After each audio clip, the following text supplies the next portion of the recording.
Imagine you're testing a brand new anti-submarine weapon. You fire the first round. It completely misses the ocean. Instead, it explodes outside a civilian café. Confused, you adjust your aim and fire again. This time, it lands 1 yard from a British Admiral's office. The Admiral nearly has a stroke. Welcome to the bunker.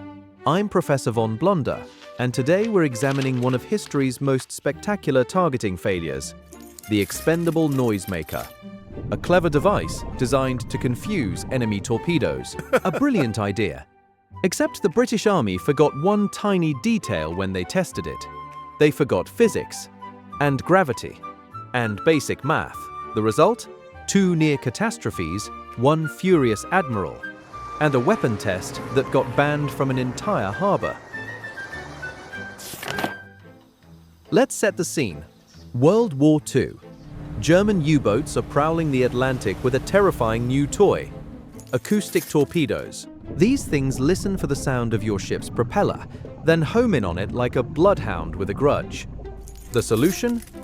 The expendable noisemaker, a mortar-fired device that sinks below the surface and produces a series of rhythmic underwater explosions. The idea is simple.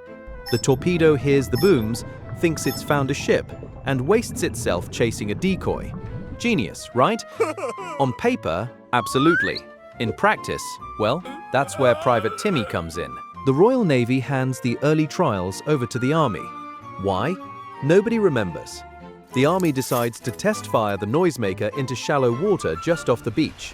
Safe, controlled, professional. They measure the range with great care. They mount the mortar on a wing of the pier. Everything is planned to perfection, except for one small problem. The mortar is 40 feet above sea level. In engineering terms, that means they forgot to account for the fact that they were standing on top of a building.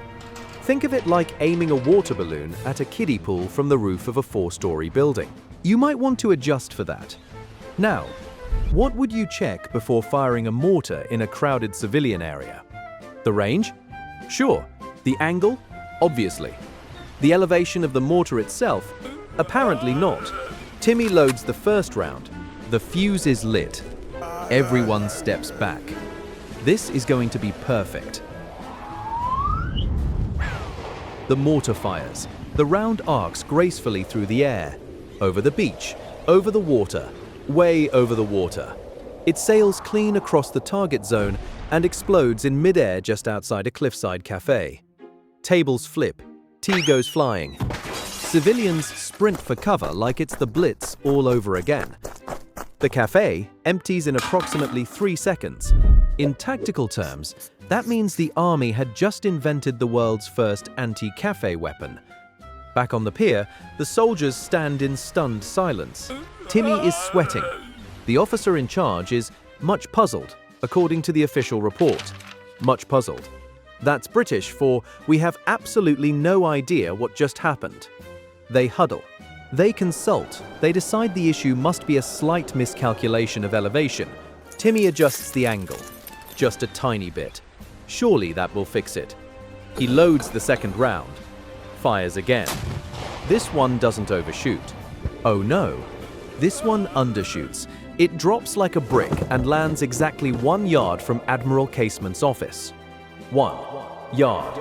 The Admiral, who is inside at the time, experiences what can only be described as an eruption of wrath. The walls shake. Timmy's military career flashes before his eyes. In military diplomacy terms, that means Admiral Casement told them to get the hell out of his harbor. Permanently.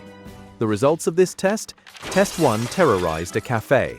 Test 2 nearly assassinated an admiral. Test 3 cancelled forever. When the next version of the noisemaker came up for trials, a man named Boswell wisely decided to search for fresh fields, far away from Admiral Casement, far away from cliffs, far away from Timmy.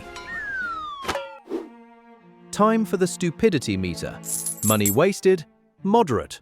Call it a 7 out of 10. Enemies killed? 0. 0 out of 10. The only casualties were one café's afternoon tea service and Admiral Casement's blood pressure. Collateral damage to Timmy?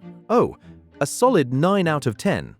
He nearly got court-martialed for attempted assassination of a flag officer. Overall stupidity score, 8 out of 10.